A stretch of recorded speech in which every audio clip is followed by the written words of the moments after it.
दोस्तों, आज की कहानी है रिया की, जो अपने स्कूल की सबसे होशियार और खूबसूरत छात्रा थी। लेकिन जब उसका मासूम प्यार स्कूल के प्रिंसिपल की नजरों में आ गया, तो उसकी जिंदगी एक खतरनाक मोड़ पर पहुंच गई।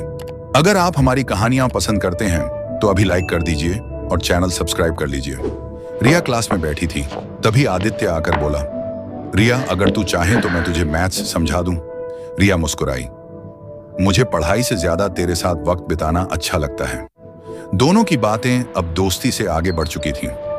गार्डन में साथ बैठना, लाइब्रेरी में किताबों के बीच प्यार भरी चिट्ठियां छुपाना और खिड़की से चोरी छुपे नजरें मिलाना अब रोज का हिस्सा बन गया।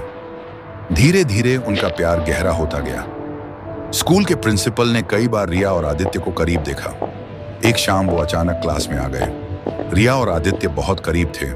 दोनों के होंठ एक दूसरे के मुंह में था और सर ने दोनों को पकड़ लिया। आदित्य डर कर भाग गया। रिया वहीं खड़ी रह गई, कांपते होंठों और नम आंखों के साथ। प्रिंसिपल कड़क आवाज में, रिया, ये सब स्कूल में नहीं चलता, तुम्हारा करियर खत्म हो जाएगा।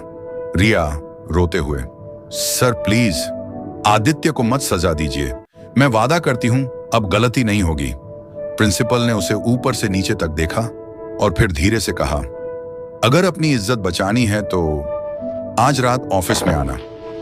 दोस्तों, अगर कहानी रोमांचक लग रही है तो अभी लाइक कर दीजिए और कमेंट करके बताइए। रात का समय, स्कूल सुनसान। रिया कांपते हुए प्रिंसिपल के ऑफिस पहुंची। कमरे में हल्की रोशनी थी। टेबल पर एक फाइल खुली पड़ी थी। प्रिंसिपल, डरो मत, किसी को कुछ पता नहीं चलेगा। रिया धीरे धीरे बोली, सर, आप जो कहेंगे मैं मान लूंगी, बस ये राज बाहर मत जाना चाहिए। प्रिंसिपल ने उसके कंधों पर हाथ रखा। रिया की सांसें तेज हो गईं। उसकी मासूमियत अब मजबूरी बन चुकी थी। उस रात रिया और प्रिंसिपल के बीच वो सब हुआ जो किसी ने सोचा भी नहीं था। रिया को बहुत दर्द हुआ।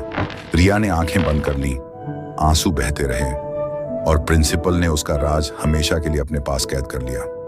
सुबह जब रिया घर पहुंची, उसका चेहरा बुझा बुझा था। आदित्य ने पूछा, रिया, तुम इतनी चुप क्यों हो? सब ठीक तो है? रिया की आंखों से आंसू टपक पड़े, लेकिन उसने कुछ नहीं कहा।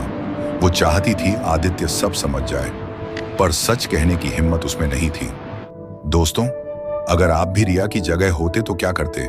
कमेंट बॉक्स में बताइए और हाँ, चैनल को सब्सक्राइब करना मत भूलिए।